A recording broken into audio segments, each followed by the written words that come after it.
Next, another test. Next.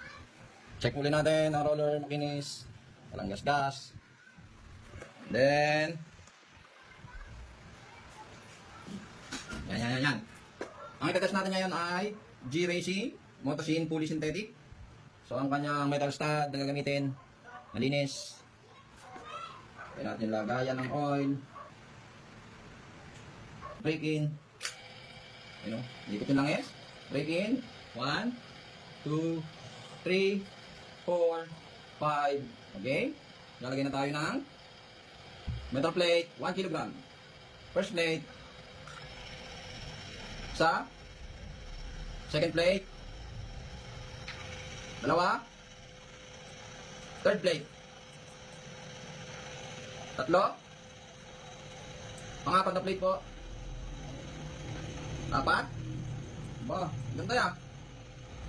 Pang-limang plate. 5. Wow. G-Racing. Manet. Pang-anim.